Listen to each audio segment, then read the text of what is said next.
Alrighty, y'all, here we go. Another live stream today. Let me just throw this in the chat.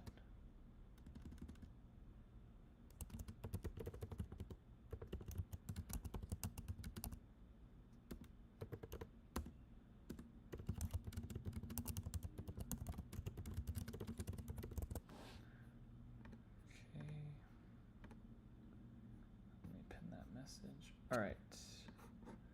Let's see here. Let's do this.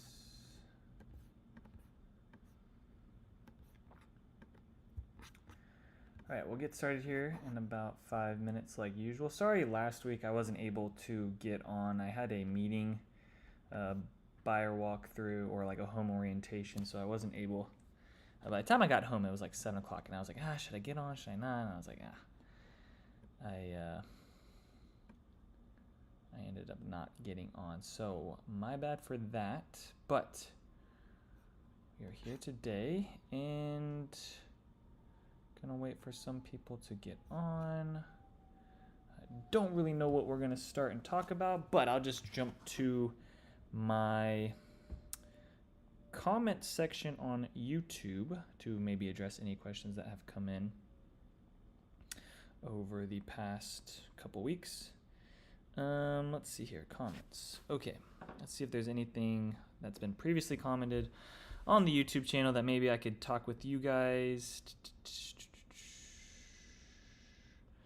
There was someone that left a comment on American video I did on American Legend 40-foot lot with Salina, over in Salina, Texas, with American Legend.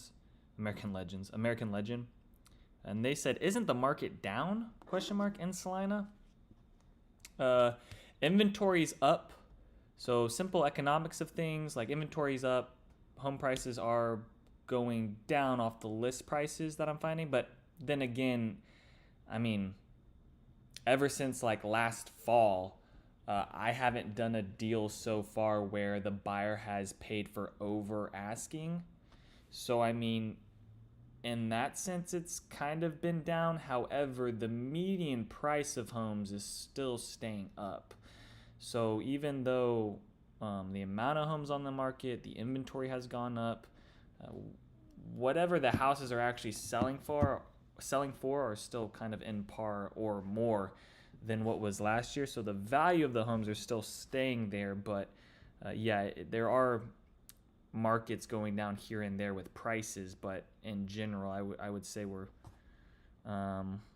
pretty steady right now. There's nothing. I mean, there's certainly new construction homes that have been sitting on the market for over a year now in some of these neighborhoods, and they've had some pretty dramatic price increases. But all the appraisals and everything that I'm closing on are, if I have, most of the times when I have a new construction house, like let's say the house is like $600,000-$700,000, and or the price it's going under contract is like $705,000. Usually the appraisal is coming in at like $710,000, $715,000, or right at what they're buying for. So the appraisals are still staying pretty strong for at least where I do my business. I know that's not the case in other places, but so I guess it's kind of for that thing, that question that's isn't the market down in Salina, I guess it's just kind of what you're comparing it to.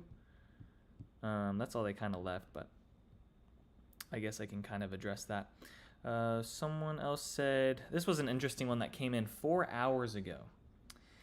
There's nothing else besides that. Everything else has just been random comments and not really any questions, but this was interesting to me, and I don't know who this is, and sometimes I get comments like this. This person said, on my Willow Grove video, that's Melissa, Texas, they left a comment, said, do not move here. I loved Ashley, which I'm guessing maybe that's a sales agent there or something. She was the best to get me in. However, or maybe that's an agent. Maybe she's working with an agent. I have no idea. However, ... I have been attacked and lied on by the front office. I am a full 2 months in, and I feel like I'm walking on eggshells. I pay too much money to be made feeling like a prisoner. I have no idea what that means. That doesn't tell me anything. Someone just, and like, that's the thing with these comments on YouTube. It's like, at the end of the day, I can't really listen to any of this, or, take it in 100% for what it is, because it could just be someone like trolling at the end of the day. I would hope not, but it seems to me, and I don't know what it is, but I mean, I get a call almost every day or a text almost every day from someone on YouTube.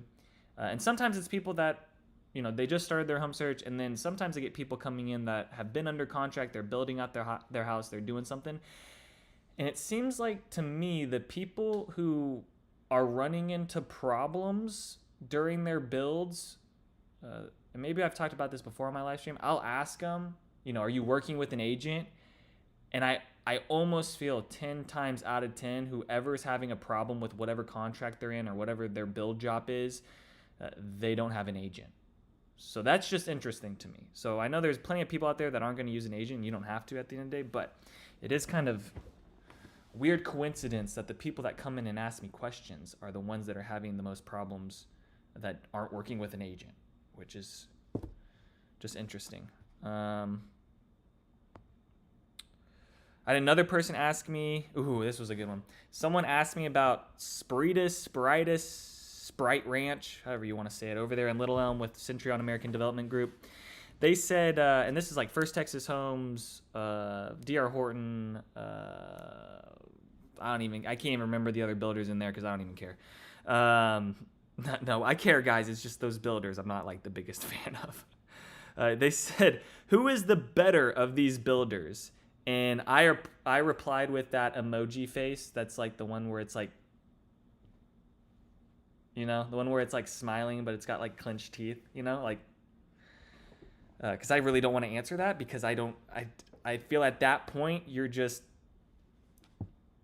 really not, you can't really compare any of those between, like, I can't really say one's better than the other. I mean, I guess I could say First Texas Homes because you're probably going to be in a bigger house and maybe it's going to feel a little bit less cookie cutter, I would say. We got a comment here. Let me read this. Hello, Daniel. Good evening. Hey, what's going on, Sam? What else here? I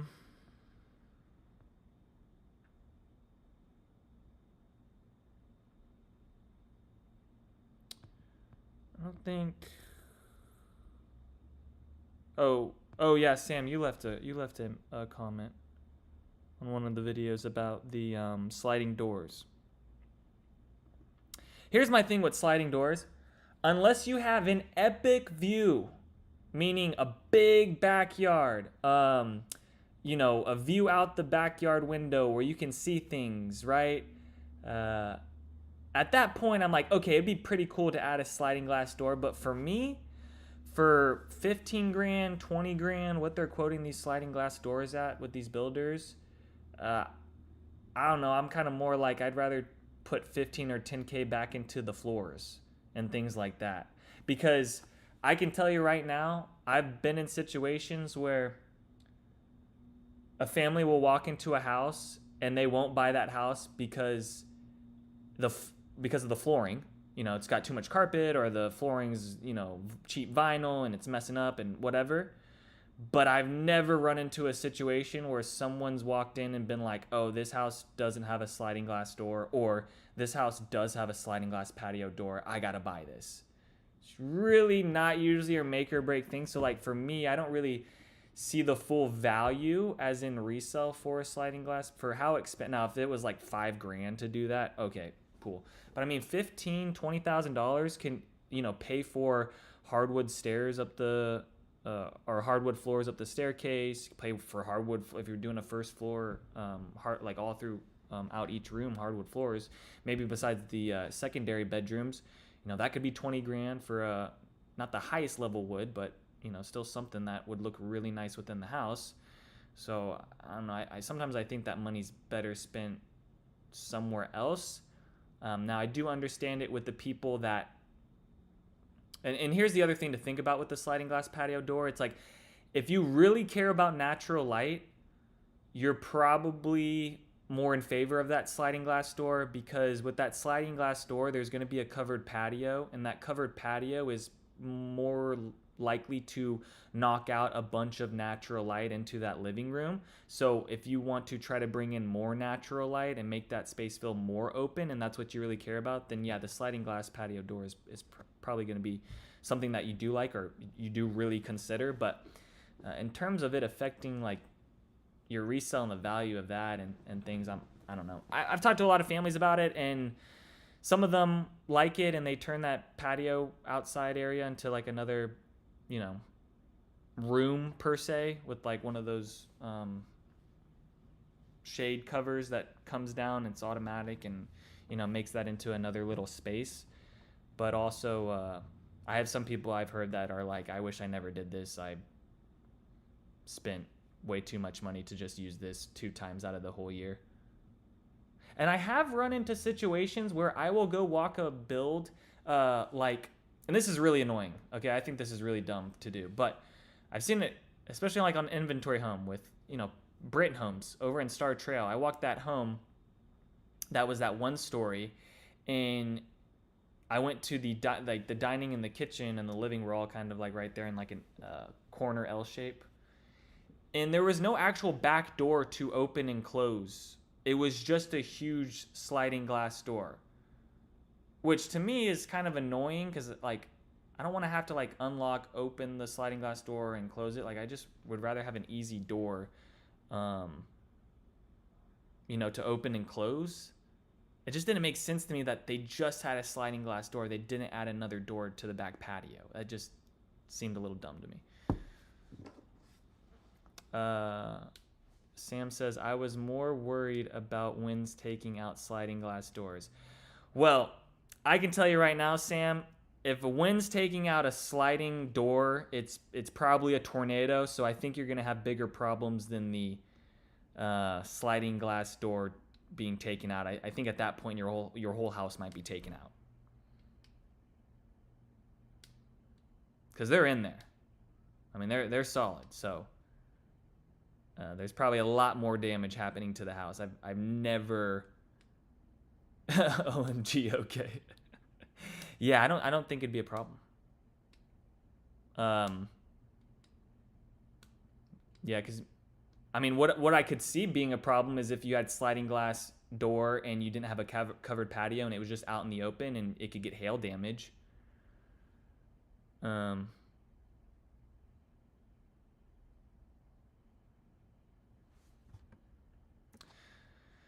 By the way, you never had video on exterior selections and design selections, etc., which is worth as an investment, not just cosmetic. So I do try my best, like in my videos where I'm walking around stuff, I do try my best to like say different things when I'm walking in, but I do have one video on my channel just specifically about Tradition Homes and the design selections and what I like. I made a whole video about that. I don't know if you've come across that.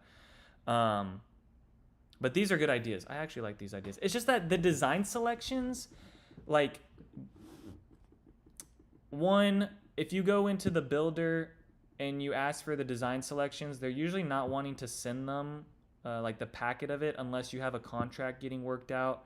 Like sometimes if I ask a builder to send me the design selections, they'll just be like, oh, we don't have the design selections to just send out. Because sometimes they're a bit annoying getting that information out to you. And they just say like, oh, well, the design selections are always changing. We're not quite sure. Prices are always changing. We can't quite quote you perfectly on this, but we can give you an idea. But if you're telling me to make these videos, I'm sure there's other people. What I really like what you said is the exterior selections. And it's not that you can really go wrong with the exterior selections, I feel like. Unless you're painting your whole house blue, which hopefully there's not a lot of people watching this video that have decided to paint their house blue. But personally for me, I don't know why people are doing that, but they're doing that. I don't know why they're painting them. Some people like it. Some people are a fan. I mean, at the beginning when I was getting into real estate and seeing all these houses starting to get painted white, and maybe on my old videos you guys have seen, like, I was like, oh yeah, I like these white painted houses. These white painted houses look good. And then over the past 3 to 4 years, I'm just starting to see more of it. I'm like, I don't know. The white, because what's happened now is investors are going back into old neighborhoods and just painting the houses white with black accents to cover up, the brick or stone beforehand, to make it look a little bit more modern and up to date. However, since or at least when I go into these neighborhoods, I see a lot of that. And then I go into these new neighborhoods and it actually makes the new homes painted in black and white look outdated and kind of like cheap, because now investors are going and they're spraying a 1980 home white or with black accents or something, which I think is hurting kind of the aesthetic of the new homes getting painted white with black. So it's definitely a super trendy thing. So just kind of, I don't know, just kind of think about that. I think you can't go wrong with like just a normal brick, light color. Okay, so Sam, I can just go off trends, and what I'll say right now is that a lot of families like buying houses with no stone. Okay, so that's the trend right now that I'm seeing for people going with the elevation that they want. And sometimes the builder will give you a credit back if you decide to not go with stone and just do brick on like the entryway or something like that. I've seen that happen before. That doesn't happen with every builder, but sometimes I see that happen.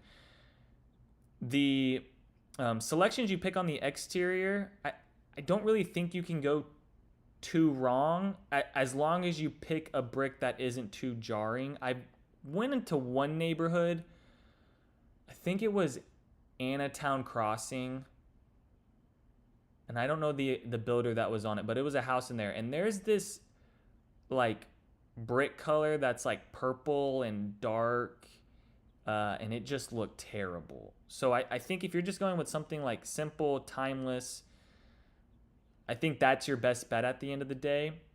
The other thing too is if you're painting your house, that is going to be at some point, if you're only going to live in that house for 2 to 3 years and then sell it, it's probably not going to be a big deal. But if you're going to live in that house for 10, 15, 20 years, if you painted your brick, that is going to be an expense that you're going to be paying later on to fix and maintenance. So just really keep in mind, do you really want to paint your brick?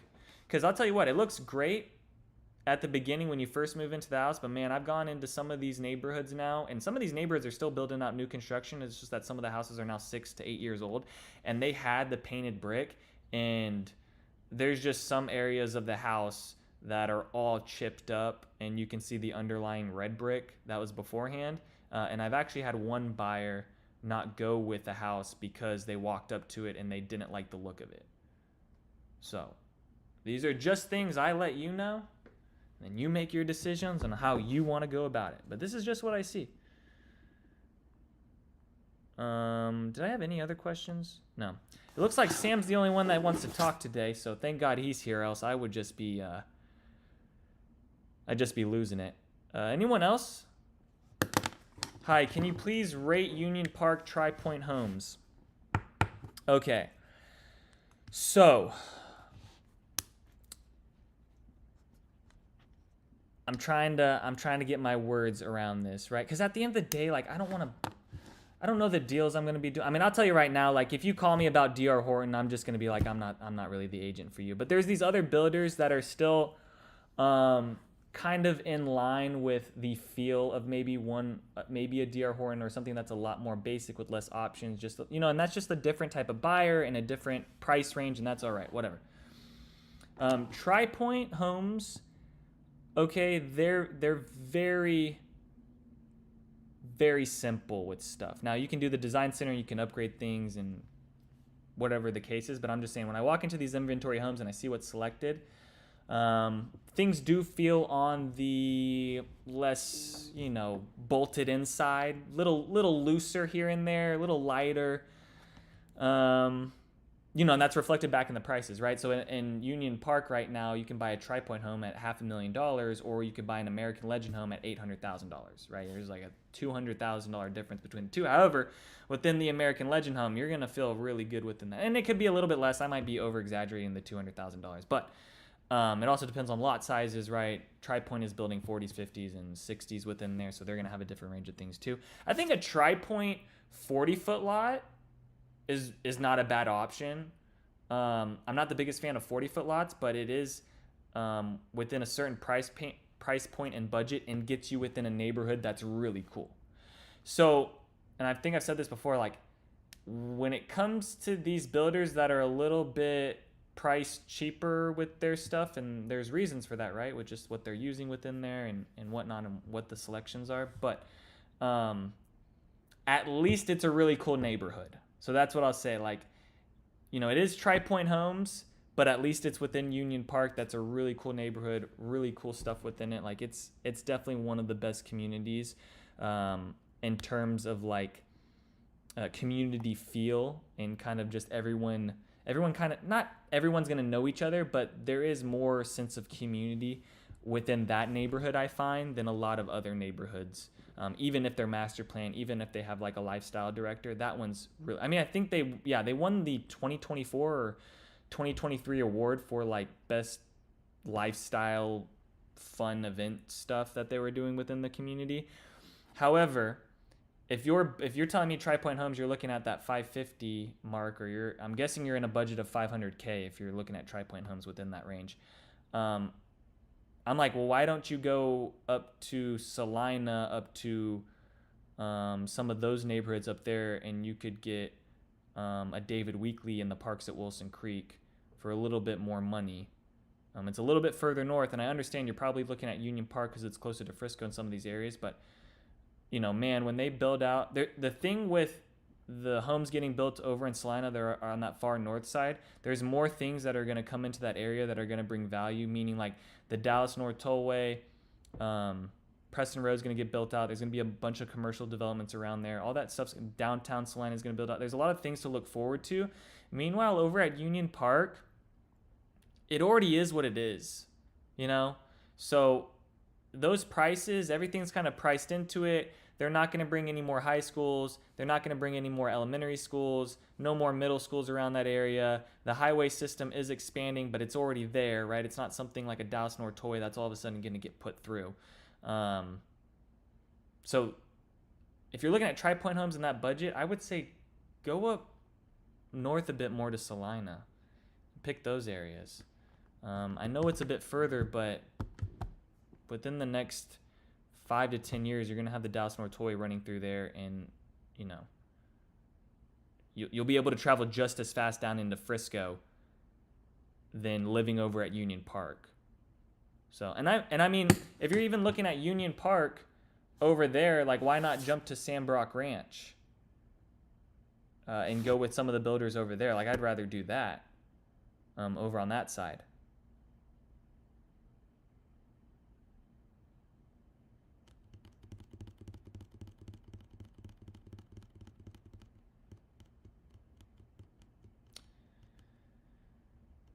Does that answer your question, Vishal? I know that didn't totally go into depth on Tri-Point homes, right? Like, did you have a specific model or something that you were talking about? I was very vague talking about Tri-Point homes, but I mean, I don't have a problem with them.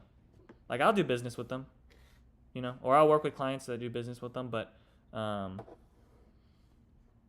there are some builders that I'd rather, there's some builders I don't do business with just because I don't know. At the end of the day, I want to sleep at night, and sometimes I have these thoughts about, like, if a family gets into a house and then things just start going awry, and they give me a call and they're like, why did you let me do this? Why did you recommend this?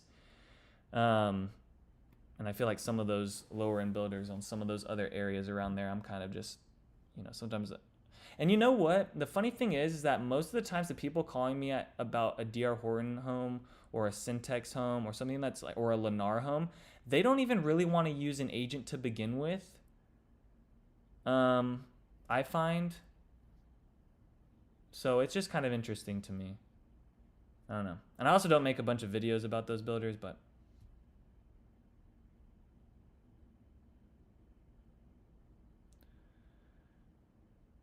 if I'm doing a video on the build, I more than likely have a somewhat strong recommendation for it. I've done videos with like KB homes, but that's pretty in line with what a DR Horton is. So it's like, well, Daniel, you're doing a video over KB homes. Why aren't you doing it over DR Horton? But it's just like, I got reasons for the DR Horton stuff from like family things too. So it goes deep. Not too deep, really. I'm kidding here. It's just that I like the business I do with like Highland Homes, American Legend, and like all these these builders do a great job, and I'm sure there's plenty of people that build these other homes. I've now had, I will say this, and I don't know if Andre is watching this, but it's now 2 times. I've had 2 separate buyers go with a First Texas home, not working with an agent, and they hop out of contract and end up going somewhere else because of their experience. So I will say that. I have seen that happen. But then again, guys, also, if you're taking my advice, you're taking advice from someone that's only been doing real estate for 4 years now. So yes, I've been able to take in a lot of stuff, but there's still plenty of build jobs and things problems I haven't run into that maybe an agent who's been doing it for 20 years. Like my team lead, Robin, she's been doing real estate for about as long as I've been alive. Which is nice because I can talk to her about some stuff too and get her opinions because she's been doing it so much longer than me, which really helps then you guys. Vishal, I'm running on a budget of $500K. What plans 50s can be doable in Sandbrook Ranch for Highland? I'm interested in Denton, Davenport. Can we negotiate to get it in our budget? Or Solana Parks at Wilson Creek for that matter. Vishal, check Lakewood at Brook Hollow. Lakewood at Brook Hollow is doing 40-foot lots, right? With Landon homes and Shattuck? Or are you talking about tradition within Lakewood at Brook Hollow? I didn't think they were doing 50s. Were they doing 50s? Okay, let's just go to Sandbrook Ranch real quick because I really like this neighborhood. I wish it was closer to things, but I mean, I've gotten to Sandbrook Ranch from Main Street and Dallas North Tollway in less than 30 minutes. Now, that doesn't happen every day, and that's, not Highland Homes, or I was typing Highland Hose. I meant to type Highland Homes. Highland Hose might have brought up some not so good things. Okay. So I'm gonna tell you right now, I'm doing contracts in Sandbrook Ranch. If you want a Davenport at 503, let's see, let me think about this. Did a Redford plan. So I just did a Redford plan on a lot premium that wasn't expensive. The family is doing something relatively on the more conservative side with stuff.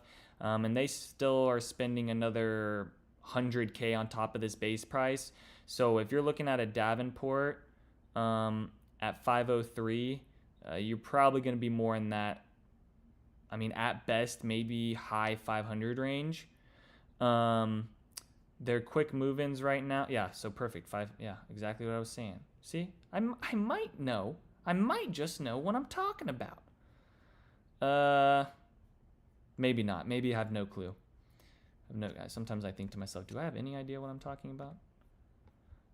45-foot lots. Here we go. This is more in line. So, but you probably don't want a 45-foot lot because you want a 50. So that's more your budget in there. That's why I was saying Sandbrook until you told me you want to be on 50s. Or I was talking about Sandbrook until you said 50s. Shattuck. Let's see. Traditions is 60s. Yep. Shattuck and Lenny have some incentives too. Yeah, I think they're on 40s, right?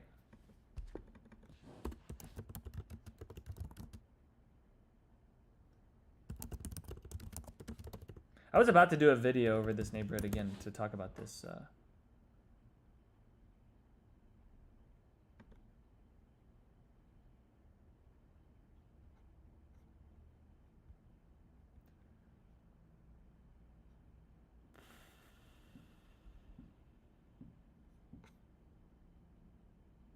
But aren't these townhomes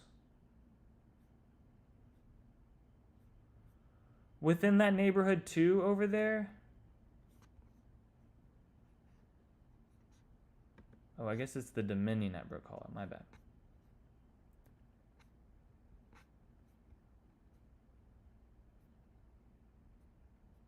I feel like let me see this. Hold on.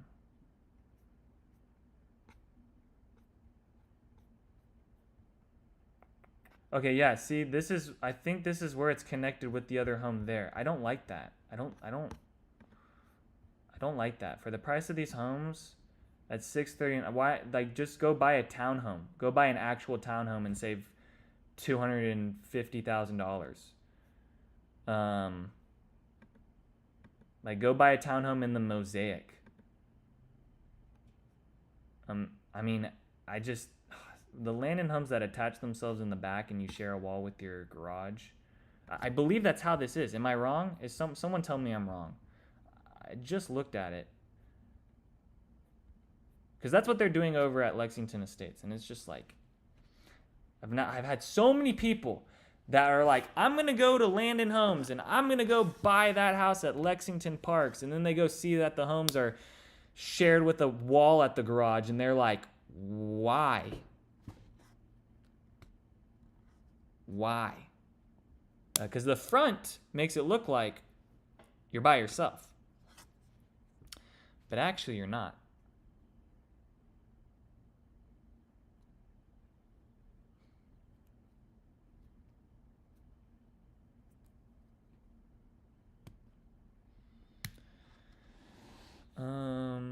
Okay. I just jumped back over to Sandbrook Ranch. Is there any actual floor plans you guys want me to talk about? I like to talk about at least one floor plan that someone can give me an idea of, maybe.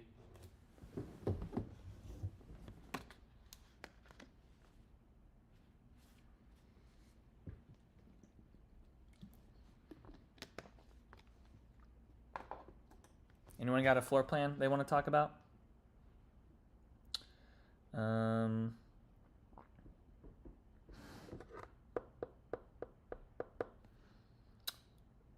By the way, I like your before and after shorts on contract. I think I read that note. Yeah, Sam, if you're watching, thank you. I've got a lot of videos like that. And those videos are not easy to make because they just take a lot of patience. Because those homes are being built over 10 to 12 months, right? From the time of contract. And so thanks for watching them. They do take a long time to end up making, but they're really fun to make because it's kind of cool where it's like the before and after of like the inside sets. I also want to do some more videos where I do like the inside new construction stuff of like studs and walls, and you know, I think that'd be a cool video to do, or like a full development of a home from like breaking ground to do, like showing you guys that whole process too and making that one video.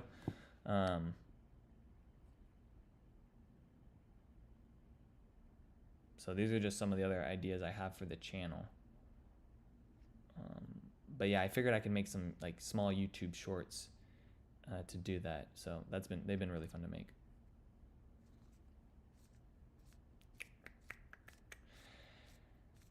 When you, I don't know if Vishal is still here. When you say you're running on a budget of $500K, does that mean you're looking at $400,000 homes or $450,000 homes built from scratch? Or are you meaning like you're okay with a base price of 500 and then knowing you're going to spend another 50 to 80 to 100K and be more like a 600K house?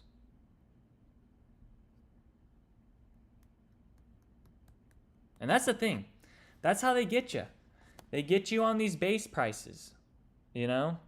It really is a thing. I mean, I have these conversations a lot with different buyers, and that's why I try to do my best setting the expectation up front that, like, hey, you know, you're going to have your base price, you're going to have your elevation, you're going to have your lot premium, you're going to have voltage where, yeah, you're going to go to design and pick out what you want at design, but then you're also going to have your low voltage and high voltage and lights and all that stuff too, as well as your structure upgrades. And I think sometimes people don't realize all the stuff they're getting into. And I think it's really important to figure out what is standard on the home. And not only that, but figure out what's standard between a 50-foot lot and a 60-foot lot in the same neighborhood with the same builder, because that can change too. They could be offering something else on their 60-foot lots that they're not offering on their 50s. And now you at the 50s are spending more money to get some things done that could come standard. And, you know, all the builders are different on what they're doing standard, right? With their different appliances and security systems and smart home and pre-wiring and all that kind of stuff. But sometimes even the lot sizes between the different builders can be different as well.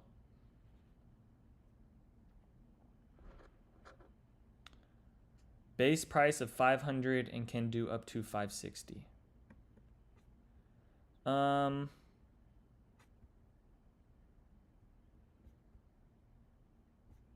I on the 40s? I need to get to, where is it? Hold on, let me get to 50s. Yeah, see, this one could work if you're gonna pick something like these smaller plans. Once you start getting up into the Davenport, or which one did you ask me? The Richmond. The Richmond looks really good because it's 2-story and it's, you know, the cheapest 2-story one in there. Okay, so this plan. All right, so let's go through this real quick. All right, perfect. He left me a home to do. So maybe some of you guys are looking at Highland Homes. Maybe someone else is looking at a Richmond plan. Hopefully this helps maybe someone else as well. So we'll talk about this real quick in this floor plan. So the things I like.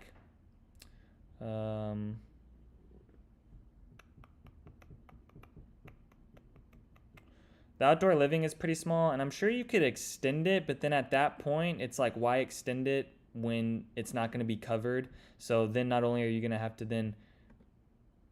Oh, no, they'll extend it. Perfect. Okay, great. Okay, that I think that's pretty nice. If they have these posts here and they can actually fully cover this, which I thought they would, but for some reason I was thinking they didn't, or whatnot. I like this. Now, I really wish they...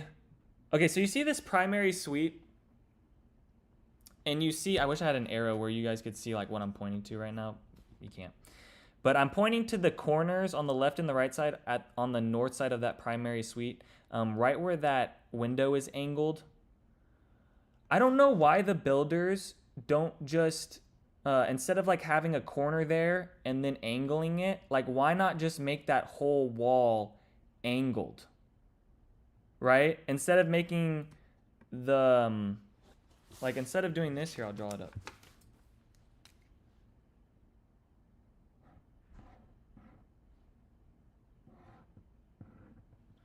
Okay, these are the two different roof, or not roof, but these are the two different wall lines. Let me see if this can show on camera.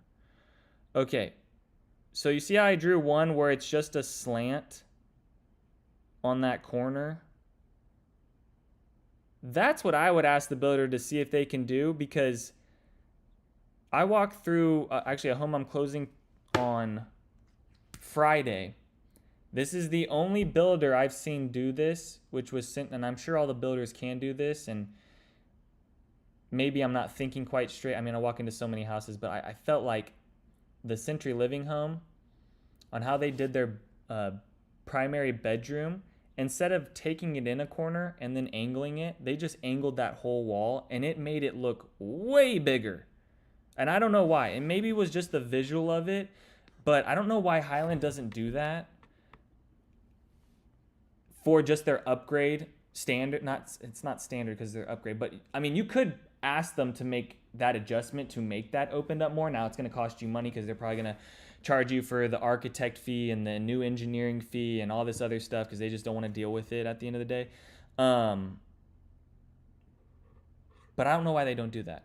I do like it when they extend these primary suites, especially on these 50-foot lots. I think that is worth it. Vanities or whatever, closet's going to be whatever. You can, I'm sure you could upgrade it to have a second door off-season rack. I definitely do that. Or, you know, don't do anything. I've seen other people do this too, where they won't buy really anything within that closet. You know, they'll keep it all standard, not spend any money. Maybe they put in another outlet in there for drying clothes or something to have in there. Because usually the closets aren't coming with an outlet in them. I don't think.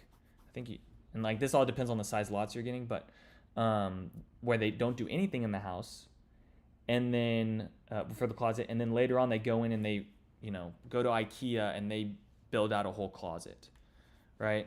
So you could do that too. But these closets do suck on these houses. That's just the deal. Let's see. Primary bath, shower. Yeah, I would do that. I'd turn that into a study. I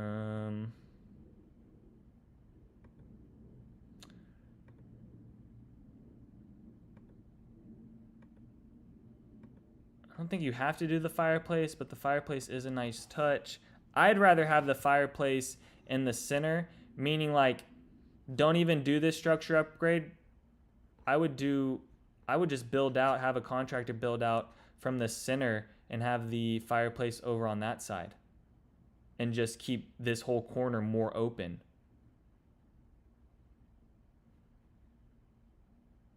Now that fireplace isn't going to be like a real fireplace from the contractor, right? Because they're just going to put in one of those like modern looking light bars or something like that. But I think that is set up in a better position than sometimes the other homes. But then again, I think this is the roof line, if I'm not mistaken. Is this second floor? Where's the second floor? How do I get to the second floor? Let's see. No, that whole thing is open to below. Yeah, so that would look fine. It'd only look weird if this ceiling came down in like the middle of the room, but I don't think you really see that. No, that should be fine. I don't know what I'm thinking there.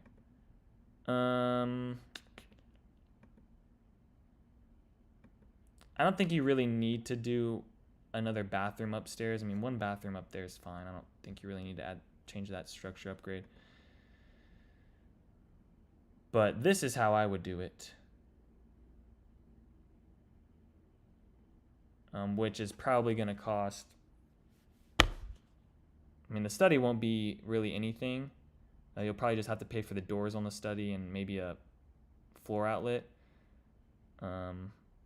But this other stuff here, the fireplace, without that.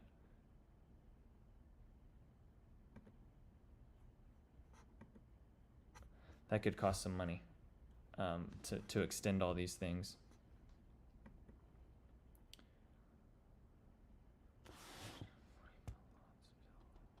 Okay, here we go.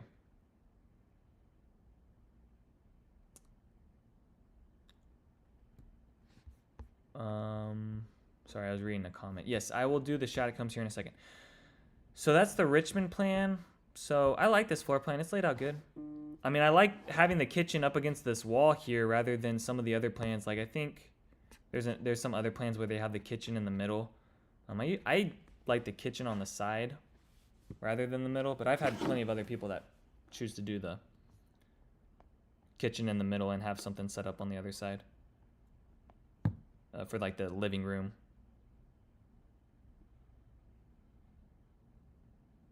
Okay, let's jump to this Shattuck one. How long have I been going? 45 minutes. All right, we'll have like another 20 minutes of reviewing stuff. Shadowcombs. Okay, I have a video of this floor plan.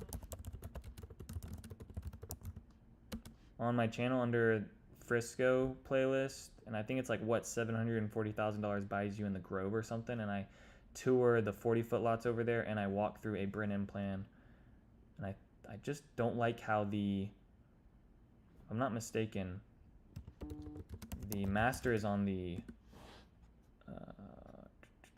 second floor, if I'm not mistaken. Let's see here. Where is it? Where's the floor plan? No, just give me the floor plan.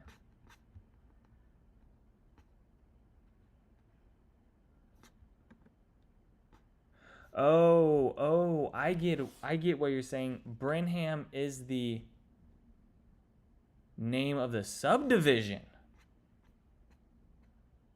That's funny. Or is it a Brenham? I'm confused, man. Okay, so they're also selling a Brenham in this. Are they? Yeah, they are. Okay. Sorry, I was about to be very confused. They are selling a Brenham. Okay. But it's also called Brenham. Okay, and you wanted... Oh, I see it, La Villa. Sorry, I wasn't seeing the La Villa part. The La Villa part was over the heart on my chat thing that I have. Okay. Primary on the first floor. Already off to a great start, sir. Fireplace in the center like that. Covered patio. I do find sometimes, though, that the 40-foot lots give better natural light than sometimes the 50-foot lots or the 55-foot lots. And I'm just talking about two-story homes that have like a high ceiling. I sometimes find more natural light coming into these 40-foot lots in these living rooms sometimes rather than the 50-foot lots. And I think that's just sometimes because if you have that covered patio that's covered by those two walls, you know, one side's the dining, other side's the primary, you're not going to get as much natural light into the room. And this goes with same with a single story house, even on a 50 or something like that. But like on the 40s, usually the covered patio is over in the corner of the home, which you're going to just have like a bunch of, you know, all this is going to be open. Now it's less private, which I don't really like, but you do get more natural light. So if more natural light's more important to you, then maybe you don't want to have one of those homes where the covered patio is like in between those two walls, limiting the natural light. Maybe you want to have something like this. But sometimes I find the 40-foot lots having better natural light within them than some of the 50-foot lots. But that's just sometimes. I'm just reviewing this. That all looks fairly good. Casual dining, utility. I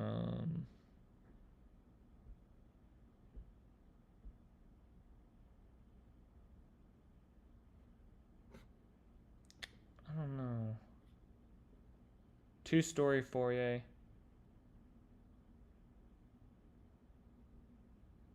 That would bring in some more light too. That one's not bad. What is this priced at? $548. All right, let's see what's the next closest one to this price point, just to kind of compare it. So you were looking at the La Villa at $548. So let's look at one that is the next closest one at $539. The Malone. All right, let's see if this one's better. The Malone.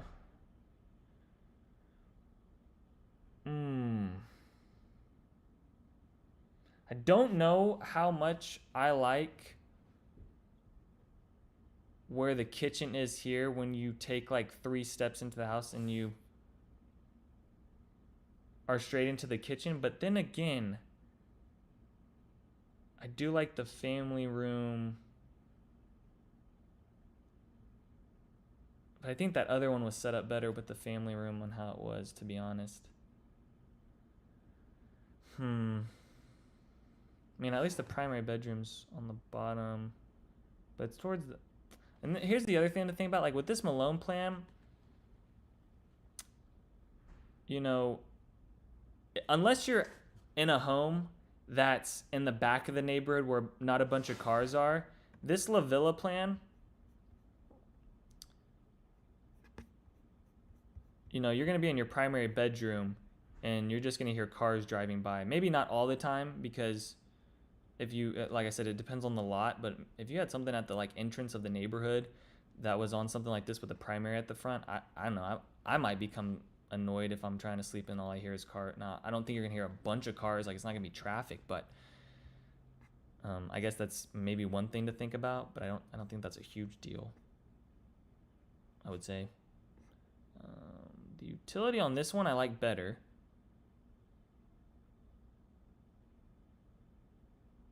I think I might like the Malone plan better than the La Villa plan.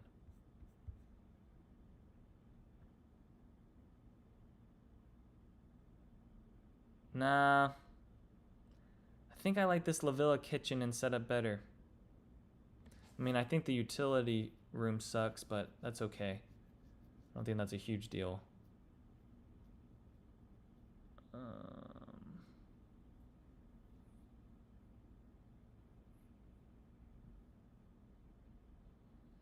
Well, and depending on which way your home face, that master bedroom could get a lot of natural light too, but I don't think most people are staying in their master bedroom during the day, right? I think they're doing something for a study. This one has a bedroom down, but does it have... You could do an optional study, but what about the Malone plan? What was on that one? Let's see this. Master bed. Casual. Stairs are at the front.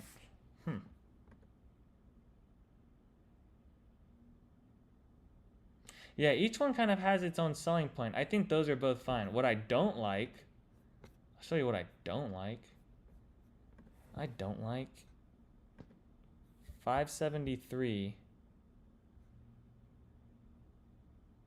and the primary bathroom is upstairs. I don't like that.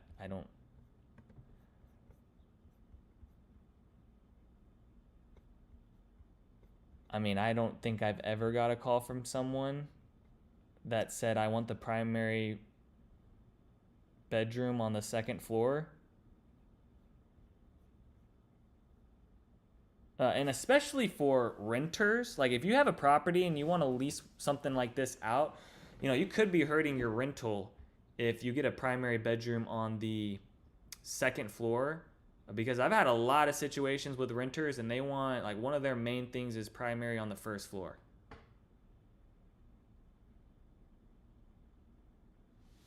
Which one is this? Is this? Hold on. What's their model? Is this their model home? What's their model home? A dish?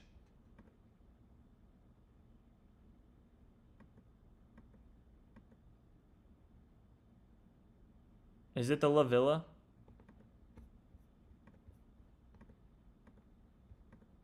Yeah. That's why. Okay, this is a good plan. This is a good plan. Yeah, this is a good plan. I like this one. Oh, look, you could still put a sink. Okay, that's good to see. Yeah, and you got it open to down below. Yeah, I think this one's good. Yeah. I think you're looking at the right floor plan. Yeah, media room's optional. And, you know, what are they... You know what they're quoting you on that media room? Because I've heard media rooms cost 14 grand up to 25 grand, but it all depends on if they're pre-wiring things. That's another important thing you got to figure out.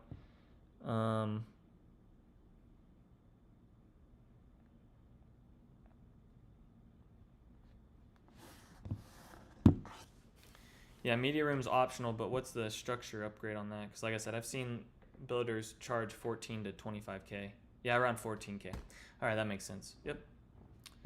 I would say that's pretty standard for what I see. But that's what I would do. If that's within your budget, the media room upstairs, I mean, the more rooms you can get in that 40-foot lot, the better off you are. Because everything is already so tight and there's not a lot of storage and not a lot of space. I mean, I've had some people want to do 40-foot lots and want to do one story and they want something small and easy to maintain. But I think at the end of the day, there is more value in 2-story homes with 2 bedrooms down and 2 bedrooms up.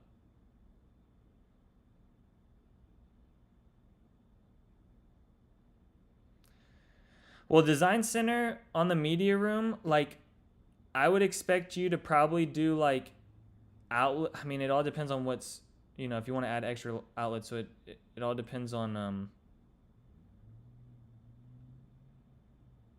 and they have a lot premium too. So what's this starting at? This is starting at 548. So I mean, the lot premium, I mean, yeah, you're probably up in like the 600s. Design center for the whole house, you could spend probably around like 40,000 just as a design center. Yeah, so you'd have 10K for lot, you'd have 40K for design center, you'd probably have like another 4 to 8K in elevation, and then I usually see people spend 4 to 6 at the lighting, but I've also seen people spend 10K, and that's all pretty conservative. Like, you could go with LVP on the first floor, and not like a full engineered hardwood floor that could cost like 18 grand. You could do for cheaper. You know, if you kept carpet to the upstairs and you did more of a basic trim carpet and not one that was like, you know, you can also pick like the padding you want under your carpet. I mean, lights, like extra lights, like usually you see 2 lights, but I'll see families, and I'm talking about like the bedrooms, like usually standard it's coming with like 2 lights, canned lights. Maybe sometimes upstairs it's just coming with 1 light. And then, you know, you probably got to budget another 150 to, I mean, and multiply that by 4 for each room, for each one of the canned lights, unless it's the builder's offering something. I don't know the specifics of these plans in detail on like the full blueprint of the home. But all of them are going to be wired. I can almost assure you, if it's this type of builder, that they're going to be pre-wired to hold a fan, but they're probably not going to come standard with a fan. So yeah, you could spend another like 60, 80K. You know, and that's not going crazy. That's keeping it pretty simple, I feel like, at the design center. Like, maybe if you don't do a fireplace and do a bunch of tile work and keep all that simple, and maybe not a bunch of tile work in the showers, meaning like you have just tub showers and not like a drop-in shower. That could also save you a little bit more money. If you want to paint the house, that could, you know, it could save you money not to paint the house. Because usually I'm seeing them charge like 8,000 to paint like a whole house like that, or more. Just depends on how big the house is, right? Like a 1-story is going to be different than a 2-story, and a 40-foot lot is going to be different than an 86-foot lot to paint the house.